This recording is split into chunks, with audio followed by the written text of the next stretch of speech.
Buenos días, muy buenos días a todos. Como siempre, las bendiciones del Padre Celestial, que la fuerza los acompaña. Se necesita mucha fuerza y no podemos perder la fe. Eso es muy importante. Bueno, tuvimos en estos días un politicón, que es un programa que hacemos Tony Romero y yo, y este que es un programa que hago yo solo, de análisis, de editoriales, de reflexión. Saludos también a la gente de avilaradioonline.com, sucarfm.com y a todos los que me siguen por las plataformas, por las distintas plataformas. Y además los que me siguen por Twitter, @AngelMonagas, por TikTok, @AngelMonagas, por Instagram, @AngelMonagas, Facebook, caiga quien caiga sin censura, y también Ángel Monagas. Bueno, les repito también a muchos mi WhatsApp, +1 561 379 5254. A pesar de eso, teníamos unos días alejados, en parte problemas económicos. Uno no es fácil mantenerse acá y además problemas de salud. Todavía tengo problemas de salud y eso me impide a veces estar todos los días por recuperación, ¿no? Bueno, Dios mediante, pues avanzamos y lo importante es contar siempre con gente que está allí viéndolo. Les quería hacer una reflexión hoy porque acaba de suceder la visita de Maduro a Brasil y hay muchos cuestionamientos sobre esa visita, sobre todo en lo que tiene que ver con eh, ¿por qué Maduro puede salir? ¿Por qué no lo detienen? Bueno, en parte es porque la Interpol, digan lo que digan, no es un organismo del todo judicial. También tiene temas políticos. Maduro estuvo en mm, Brasil y creo que también en Turquía, felicitando a Erdogan. Y así va. Y uno dice, bueno, pero si es un hombre solicitado, pero no está solicitado por la Corte Penal Internacional, que es realmente lo que le preocupa a Nicolás. Ahora, todo está políticamente, o sea, la geopolítica está muy alborotada. Creo que voy a escribir de eso en mi columna mañana. Mañana no, perdón. Sí, mañana viernes. Todo está de verdad muy alterado. El escenario nacional, el internacional, yo diría que hasta los escenarios personales, la crisis económica. 80% de los venezolanos queremos un nuevo presidente, quizá más. Queremos un nuevo presidente con una política nueva. A mí me da mucha risa porque esta palabra de nuevo se viene usando en Venezuela de los años 60. Y yo recuerdo mucho la campaña de Eduardo Fernández cuando hablaba de la democracia nueva. Y al fin y al cabo parece que muchos de los que usan esa palabra terminan practicando la vieja política. Lo cierto es que hay un rechazo al gobierno de Maduro, pero también noto con preocupación que no hay simpatía por las propuestas políticas de la oposición. Es decir, la simpatía es paupérrima, es mínima, hay mucha crítica. Estaba viendo el caso de Maracaibo. En Maracaibo es una ciudad que está en plena crisis, no hay gravísimo el problema de la electricidad, de la gasolina, y así es Barquisimeto, y así muchos municipios, ¿no? Y fíjense que entonces están pensando gastar una millonada, porque yo no creo que Venevisión va a gastar un dólar de ello, en montar la orquídea. Entonces yo no sé cómo los gobernantes de la oposición terminan pareciéndose a los gobernantes del chavismo, porque el Festival de la Orquídea también lo han traído alcaldes y gobernantes chavistas. Entonces todo eso, pues, pareciera que le ocasiona a la gente un rechazo, porque la gente siente que ponen primero lo partidista por encima de lo que realmente necesita la gente. Ahora, yo quisiera que revisáramos, y tengo acá algunos apuntes, que revisáramos lo sucedido porque tiene que ver con la visita de Lula. Y algunos dicen, Lula salió trasquilado, Lula perdió, el fracaso de Lula. Miren, el que crea que Lula, el que tome a Lula por pendejo, pierde el dinero. Ya Lula ganó. Tiene todavía muchísimo tiempo para recuperarse, para manejarse. Ciertamente tiene un Congreso en contra, pero Lula no es tan, perdonen la expresión, tan taparuco como Bolsonaro. Y fíjense que Bolsonaro también se entendía con Putin, una cosa insólita. Pero vamos a analizar un poco para llegar al llegadero en este análisis que quiero hacer con ustedes, ¿no? De lo sucedido en el 2007, 2013 y de lo que ocurre en estos momentos. Eh, en octubre de el 2012, estoy revisando acá algunos apuntes, en octubre del 2012, Lula viaja en secreto a La Habana. El propósito era llevarse a Chávez a Brasil para tratarlo de emergencia. Y Chávez le había hecho llegar ese mensaje a Lula a través de la enfermera, su enfermera Claudia Díaz, que está condenada aquí en Estados Unidos. Y todo estaba preparado en Brasil. Hay una clínica muy famosa en Brasil donde, por cierto, en alguna oportunidad se vio allí el señor Elías Agua con la niñera, con la esposa. Es una clínica muy buena. Algunos médicos venezolanos han trabajado allí. Recuerdo la esposa de un gran amigo que trabajó allí. Y esa misma clínica, pues pareciera que Lula lo que pensaba, o sea, cuando Lula se quería llevar a Chávez para Brasil, sabía que algo pasaba alrededor de Chávez. El régimen cubano se molestó y devolvió a Lula a Brasil. Lula sabía, sospechaba que después de lo comentado, ya no era prioridad, Chávez ya no era prioridad para los Castro y que había que salir de él a toda costa. Yo les quiero mostrar, perdonen ustedes, pero les quiero mostrar, déjenme aquí, vamos a ver si lo tengo a mano. Les quería mostrar, aquí, ¿ven? Lula defiende gestión del presidente Hugo Chávez. Esto es en el 2000, aquí está, 18 de octubre del 2012. El presidente brasileño Luis Ignacio, y lo dice Cuba Debate, ¿no? Defendió en la capital argentina, Buenos Aires, la gestión del presidente venezolano Hugo Chávez durante una entrevista con el periódico La Nación. O sea, Lula estaba claro que lo que le estaban haciendo a que algo estaba pasando alrededor de Hugo Chávez, algo que no explican los medios. Y fíjense, porque es bueno entender esto, ¿no? En enero del 2013, la inteligencia brasilera, que es la tercera mejor inteligencia de Sudamérica, creo que nada más le gana la de Cuba, por supuesto, y la colombiana, que son dos buenas inteligencias. Eh, él en enero, fíjense que digo enero y no marzo, como se hizo creer, eh, porque Chávez no murió en marzo, el 5 de marzo, como lo ha declarado, como lo declaró Maduro. Y Lula había viajado a Cuba y lo regresaron. Él se reunió incluso con Fidel para saber de Chávez, de su amigo, pero no pudo contra el muro de Raúl Castro, que se molestó enormemente.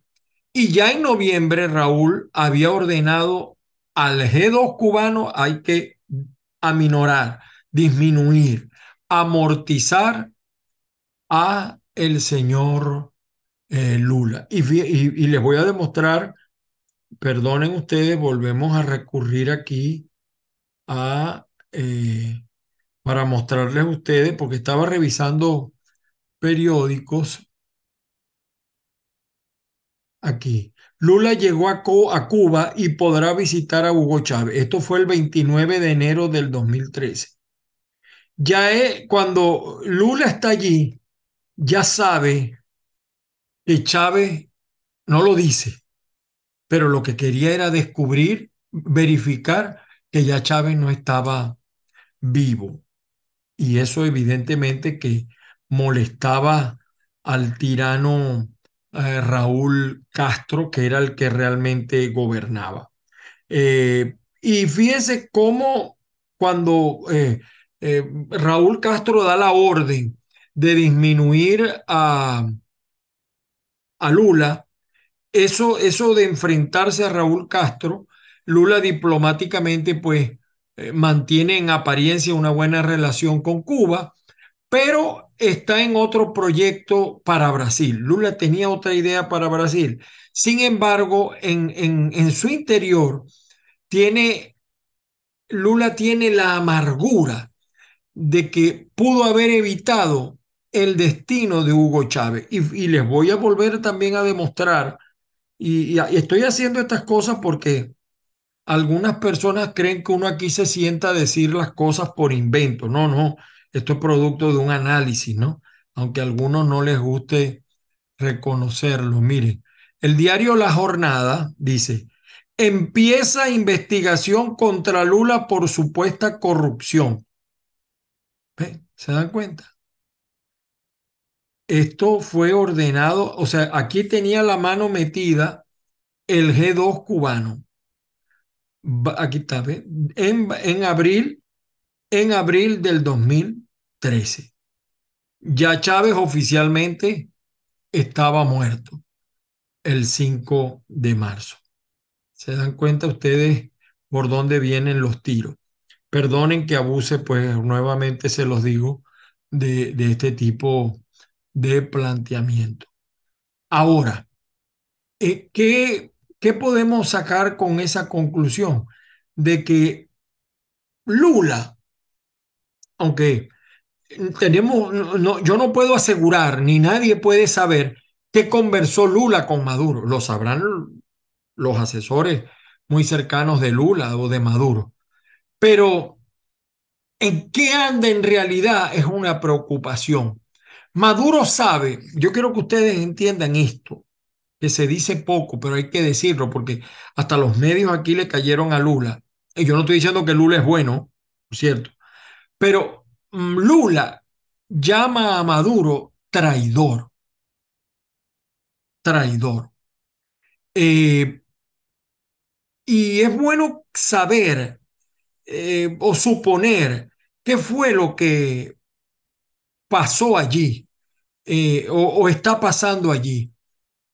Eh, el asunto en el 2000, cuando hubo una reunión, es una reunión que nosotros tampoco tenemos todos los elementos de juicio para decirlo. Hay una reunión, unos objetivos dibujados en una reunión Cuba-Estados Unidos. ¿Por qué? Porque Cuba estaba en el proyecto, o por lo menos en apariencia estaba en el proyecto Espada de Bolívar. Ya Lula no era presidente porque ya los cubanos se habían encargado, eh, con razón o sin razón. Es decir, yo no estoy dudando de que Lula era corrupto. Por si acaso, yo quiero que me oigan bien porque algunos locos vienen y dicen, te está diciendo que Lula es santo. No, yo no estoy diciendo que Lula es ningún santo. Jamás. Lula, pero es decir, no es el primer vagabundo que gobierna, empezando por Nicolás, y no le pase nada. Lo que pasa es que en ese momento a los cubanos les interesaba encarcelar a Lula porque Lula si era capaz de enfrentar el dominio que ha venido teniendo Cuba del continente. Y Lula ya no era presidente, entonces no formaba parte de ese proyecto de la espada de Bolívar. Y fíjense cómo cae Dilma en el 2016 y yo de verdad que no estoy seguro si ella formaba parte de esos acuerdos, pero retrocedo de nuevo. En el 2013, recuérdense que en septiembre hubo tensiones entre Brasilia y Washington, luego de que Dilma iba a visitar la capital de Estados Unidos. Habían unos reportes que indicaban que el gobierno de Estados Unidos estaba espiando Brasil. Y una semana más tarde, en un discurso en la Asamblea General de Naciones, Dilma denuncia el presunto espionaje a las comunicaciones del gobierno de Brasil. Hay una frase que la tengo por aquí anotada. eh, Aquí hay una frase. Entrometerse de manera semejante en la vida de otros países es una violación a la ley internacional y como tal una afrenta a los principios que rigen las relaciones entre los países, especialmente entre naciones amigas. Y fíjense que Lula no ha peleado en este momento con los Estados Unidos. Estados Unidos, bueno, a Dilma la destituyen en mayo del 2016, y todo ese proceso estuvo pensado por los cubanos. Era como un regalo adicional a los Estados Unidos.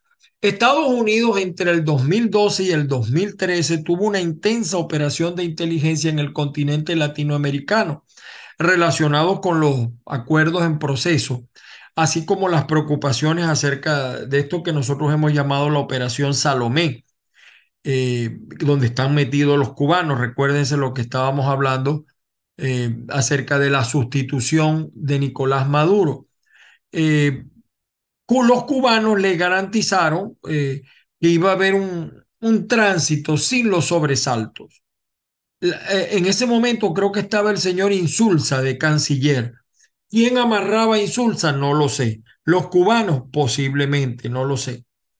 Uno de los puntos del acuerdo era la defenestración de los presidentes, de todos los presidentes que formaban parte del proyecto Espada de Bolívar. Y Venezuela nunca fue el asunto principal, pero esa agenda de negociación Cuba-Estados Unidos fue en el 2013. ¿Será esa misma agenda en este momento en el 2023? Porque estamos notando que hay un cambio, ¿no? En esa agenda del 2023 pudieran, a manera de ejemplo, tratarse 5 puntos. Uno, Maduro y todos sus ejes del crimen transnacional que está instalado en Venezuela.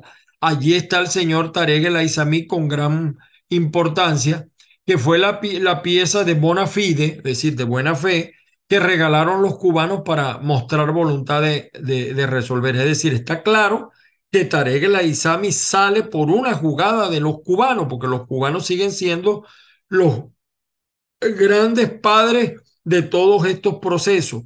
También otro tema que habría que revisar allí, la relación de Brasil con Rusia, desde que viene desde Bolsonaro, repito, y a pesar de que Bolsonaro era supuestamente de derecha, el papel de la China cada día más fuerte. Daniel Ortega, la situación de Daniel Ortega, que es el único eslabón que sobrevive de los marxistas de Fidel. El tema de Cataluña en España. Y también, por supuesto, ver lo que está pasando en Colombia, donde ya pronto se están dando cuenta de lo que está pasando y bastante que se lo advertimos. Pueden haber más puntos, yo estoy mencionando estos puntos. Ahora, obsérvense que señala la Patilla y otros medios que por segundo mes consecutivo caen las exportaciones de crudo en Venezuela. Después de que Tarek salió de PDVSA, la producción petrolera ha caído. Uno, puede ser que los diluyentes que Irán traía para el mejoramiento del crudo pesado no están llegando. Dos, la movilización de los tanqueros era ficticia y se triangulaba petróleo de Irán, cuyas sanciones son mucho más duras que las que tiene Venezuela. La movilización de los tanqueros, si era ficticia, a lo mejor llevaba a otra cosa. La explicación en todo caso de la venta de petróleo venezolano se ha reducido debido pues a esa revisión de las políticas de comercialización que luce insuficiente. Han pasado ya 3 meses desde el 6 de marzo.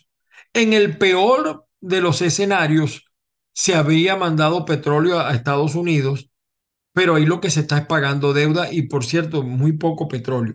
En la segunda hipótesis tiene sentido que PDVSA no tuviera el dinero porque además el petróleo no era realmente de PDVSA. Lo importante en toda esta historia, nadie pregunta, nadie explica cuáles son, fíjense, esto nadie en la opinión pública venezolana se ha preguntado cuáles, o será que no les interesa, cuáles son las cuentas o cómo se le pagaba a Irán. A Irán, un país enemigo de nuestro estilo de vida, terrorista, que almacena terroristas, que todos los días se imagina cómo destruir a Estados Unidos y la vida occidental. Nadie lo pregunta en la oposición, ni siquiera la presidenta María Corina, que según las encuestas está ganando, pues. Eh, y por cierto, que me dicen que María Corina ha cambiado, ¿no? Y que si cambia completo, es capaz hasta de recibir a Diosdado. Bueno, para tener el poder a veces hay que hacer cosas así. Ahora, las negociaciones están estancadas y por la falta de presión que uno observa, yo no siento que Maduro vaya a entregar el poder como la gente cree o como muchos creen, con un CNE chavista, una Fuerza Armada chavista. No, que el voto mayoritario, pero realmente hay un voto mayoritario. Realmente la gente tiene la voluntad de votar. Yo quiero creer que sí. Y fíjense, hay cosas extrañas. Cuando yo les mencioné lo de Gladys Gutiérrez, que se fue a La Haya como embajadora ante la Corte Penal Internacional. A la hermana de Tareta, Haifa El Aizami, la enviaron creo que a Italia como embajadora ante la FAO.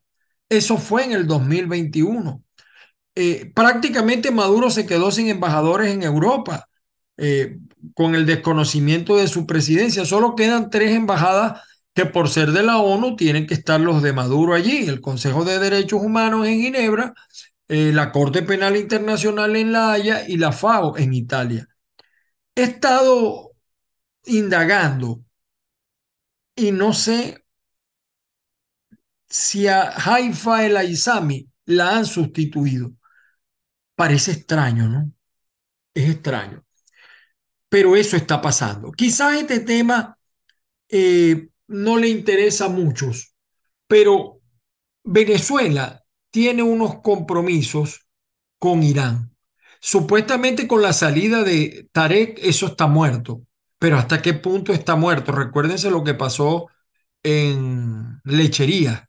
Es decir, está claro que hay un enfrentamiento entre Tarek y Delcy. Está claro que los cubanos, yo no estoy diciendo que los cubanos van a negociar a Maduro, que Maduro ya lo negociaron y ya está muerto, yo no creo eso. Lo que estoy diciendo es que los cubanos son capaces de eso y de más, porque la situación de Cuba es muy, pero muy grave. Y mientras todo eso sucede, el país, el país se está destruyendo y pareciera ser que no, la oposición sigue enfrascada en temas que no le interesan a la gente. Les quiero mostrar acá, perdonen ustedes, para que vean las investigaciones las revisiones, más que, bueno, sí, es una investigación que hemos hecho en este tema. Perdonen ustedes, mírenme. Por segundo mes consecutivo caen las exportaciones de crudo de Venezuela. Ya no está Taret. Aquí está, mire. Esto lo dice La Patilla, que es un medio ultraopositor. Estancamiento de negociaciones y falta de presión. Expertos aseguran que Maduro parece cómodo en el poder. Aquí está la fecha, junio 3, hace poquito, del 2023. Porque no vayan a decir que entonces uno aquí está jugando a que la oposición pierda. Lo está diciendo nada más y nada menos que La Patilla. Y miren lo que dice aquí el señor Jaime Bailey, lo que está pasando en Colombia, que por cierto me están diciendo que el señor este Benedetti, ya que se fue de Colombia, que estaba enfermo, Él dice, o dos de los tres o los tres. Petro, Benedetti y Laura Sarabia. Yo no creo que vaya a ser muy fácil salir de Petro. Yo creo que allí algunos pecan de inocente. Este hombre todavía tiene muchas jugadas. Y fíjense ustedes este titular. Extraño. Esta es la misión que le han dado a Petro. ¿Qué hacía el presidente Gustavo Petro reunido con la fiscal de la Corte Penal Internacional? Ciertamente pudiera estar tratando la situación de Colombia. Pero ¿y si no es así? Si es que está tratando la situación de Venezuela para garantizar que él realmente le resuelva el problema a Nicolás y diga, bueno, yo te resolví la situación, ahora yo soy el que tiene la espada de Bolívar. Estamos viendo una situación complicada, estamos esperando a ver qué va a decidir María Corina, si participa o no participa. No, no he visto la prensa de hoy en detalle, probablemente anoche tomaron alguna decisión, no se sabe. María Corina está entre la espada y la pared porque ella dijo que si el CNE dirigía ese proceso no participa. Por eso es que en estos casos es mejor no hablar mucho. María Corina está ganando las elecciones, cómodamente está ganando las elecciones, pero aún falta mucho tiempo por recorrer. Yo creo que parte de la oposición la subestimó y eso tiene preocupado a los cubanos, porque los cubanos quieren sustituir a Maduro, probablemente, pero no quieren que llegue María Corina. Y si llega María Corina, ya le tienen preparada una bomba al estilo Violeta Chamorro. Por eso es que les dije, como al principio, geopolíticamente todo está muy alborotado, muy alborotado. Hay una crisis económica terrible en Venezuela, los problemas agobian a los venezolanos. Es mentira que la situación en Venezuela se está resolviendo. Lo que hemos visto es pan y circo, la orquídea, pan y circo. Y la gente quiere soluciones. Ya llegar a los Estados Unidos para muchas personas es muy difícil, pero lo van a seguir haciendo. Ya se abrió el registro electoral en el exterior, pero recuérdese que un candidato venezolano puede ganar con los votos en el exterior internamente, pero externamente solo aparecen 107.000. Entonces, contra eso es que tenemos que luchar, lograr que todos los que estamos en el extranjero también votemos en las elecciones del 2024. Está claro para que se preparen. Por eso es que le digo que el panorama está muy alterado. Cuando todo está en calma, se anuncia una gran tormenta. Está claro que va a haber elecciones de gobernadores, de alcaldes, de legisladores regionales, de concejales y de presidente de Asamblea Nacional, no. Pero el que participe sabe que está aceptando la Asamblea Nacional 2020. Yo no sé si gana María Corina, si se va a juramentar allí o no. Yo espero que sí, que tome el poder. Queremos un cambio. No sé si será con María Corina o con otra persona. Hasta ahora eso indican los números. Señores, quería hacer esta reflexión, este análisis de lo alterada que está el país, de lo alterado que está el continente geopolíticamente. Las bendiciones del Padre Celestial para todos y cada uno y que la fuerza, mucha fuerza los acompañe. Hay una crisis mundial, pero las crisis son también personales y tenemos que asumirlas y superarlas. Gracias a la gente de avilaradioonline.com, también a la gente de Azúcar FM y por supuesto a nuestro público del canal de YouTube Factores de Poder. Feliz día para todos. Que la fuerza los acompañe.